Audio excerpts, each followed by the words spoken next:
প্রতি বছরের ন্যায় এবছর আমরা লোকনাথ বাবার জন্মদিন উপলক্ষে আমরা 12 বছরে পা দিলাম। সেই 12 বছর উপলক্ষে আজকে আমাদের এখানে ভক্তদের ঢল নেমেছে।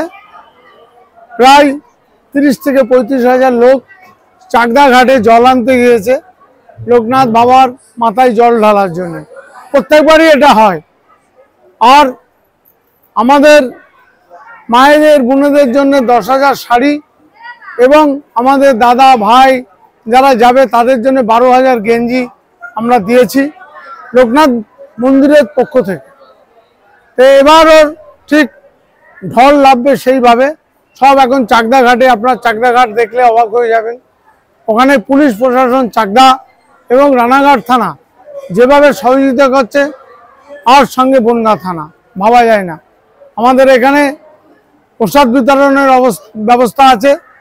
যত লোক, পথ চলতি লোক, ভক্তগণ যারা আসবে তাদের জন্য প্রত্যেকের প্রসাদ। আর এখানে লোকনাথ বাবার যে আজকে জন্ম তিথি উপলক্ষে কলকাতা থেকে শিল্পীরা আসছে, তারা আজকে গান করবে। আমাদের এই অনুষ্ঠান 11 দিন ব্যাপী। আজকে জল ঢালার পর্ব চলে, কালকে সুরজিৎ বসুর কীর্তন, তারপরে আমাদের মহাপ্রভু, আমাদের প্রভুপাদ শ্রী রতনকৃষ্ণ গোস্বামীর আমাদের 7 দিন ব্যাপী আমাদের হলো ভগবত পাঠ। তারপরে আমাদের হবে অষ্টম প্রহর। আর ঠিক 26 তারিখে সকাল 9টার সময় আমাদের হবে হলো নগর পরিক্রমা। 20 থেকে 25,000 লোক একসাথে পায়ে পা মিলিয়ে আমরা টোটাল বনগাঁ টাউনটাকে ঘুরি।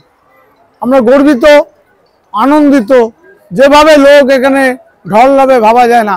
মেলা বসেছে দেখছেন, গেট রাইট 12টায় খুলবে, পুজো পার্বণ চলছে, সব রকম চলছে। এরপরেই লোকে লোকারণ্য হবে। আমরা যেন লোকনাথ বাবার কাছে আশীর্বাদ চাই, আমরা যেন এই প্রোগ্রামটা সুস্থভাবে আজকের দিনে করতে পারি। আপামর বনগাঁবাসী তথা ওয়েস্ট বেঙ্গলবাসী সবার কাছে একটাই কামনা করি, আমরা যেন সুস্থভাবে প্রোগ্রামটা করতে পারি।